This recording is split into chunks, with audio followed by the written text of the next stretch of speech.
We're going to conduct this pretty much like a congressional or general assembly hearing, and each of us is going to make an opening statement, hopefully relatively brief, and then we have two panels of witnesses, plus Mayor Fisher is going to join us at some point into the proceedings, and he will talk about the impact as well.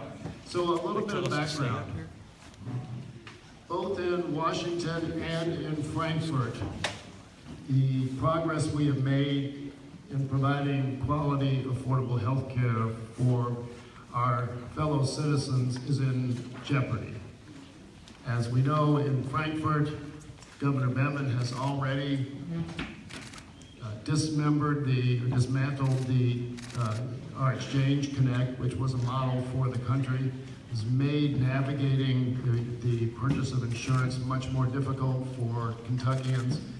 He has requested a waiver from the federal government to change the Medicaid expansion, and which, if he is successful in getting it, and it looks like he will now get the waiver approved eventually, because the person appointed as head of CMS in Washington, which will make that decision, is the person he hired to help him write the waiver.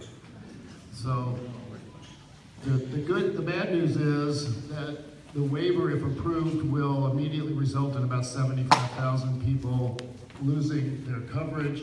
It will take away vision and dental coverage from Medicaid. It will have a work requirement and require the payment of premiums, things that the federal government has never approved before.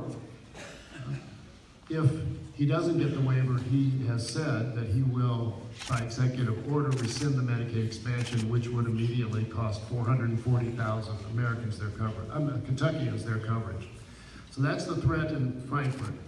In Washington, both President-elect Trump and congressional Republicans have been promising to repeal and replace the Affordable Care Act for 7 years now. They have never once been able to come up with a plan that they will replace the Affordable Care Act with. So right now we are left with the prospect of a repeal and a promise. And the repeal took its first step yesterday when the House, on Friday, when the House approved the change in the budgetary rules that allow the Senate to proceed with just a simple majority rather than the 60 votes it usually takes, which means they can rely exclusively on Republican votes. So as of right now, over the coming weeks and possibly months, we will see the Republicans move to come up with a repeal proposal and then supposedly with something to replace it with. We have challenged them time after time after time to tell us what the replacement plan is. And they've said, oh, we have all sorts of ideas. Well, they do have a lot of ideas. There are ideas that were first incorporated into, for us, an infamous messaging memo in early 2009, developed by Frank Luntz, who's their word master. And it says things like, we're going to have patient-centered care, whatever that means. They've never really defined that. And we're going to have a free market system, which sounds, to me, ominously like what we had before the Affordable Care Act. Point, you can trust me or not, but they really don't have a plan to replace it. And I challenged them publicly, as I did on Friday, that the reason they don't have a plan to replace the Affordable Care Act is because there are only two options to the Affordable Care Act. One is to go back to where we were before, where insurance companies decided who lived and died, and the other is to go to single payer.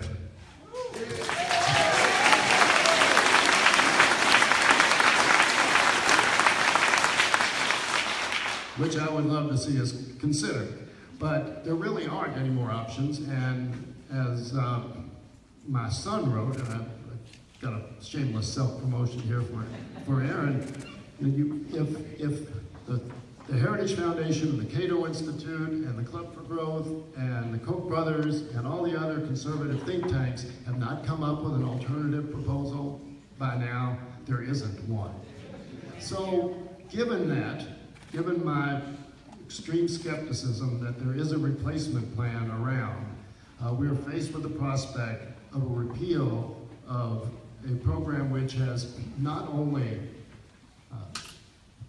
given health care coverage to 22 million people who didn't have it before, but has created health security for virtually every American. Every American has benefited or could benefit from the protections in the Affordable Care Act. The opportunity for young people to stay on their parents' policies till they're 26.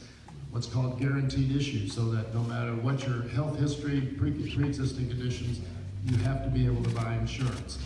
An end to annual limits and lifetime limits, so that ultimately nobody should go bankrupt from an illness or injury. Free preventive care without co-pays or subject to the deductible. That's for every American. So this is not just in Kentucky, the 400, what's not at stake is just the coverage of the 440,000 who benefited from expanded Medicaid. It's everyone in Kentucky and everyone in the United States. So that's kind of the topic for today, and I look forward to a discussion. We have, again, the 3 panels. Later in the program, our second panel. The first 4 on our panel I will introduce in a minute after we get finished with the other elected officials, are people engaged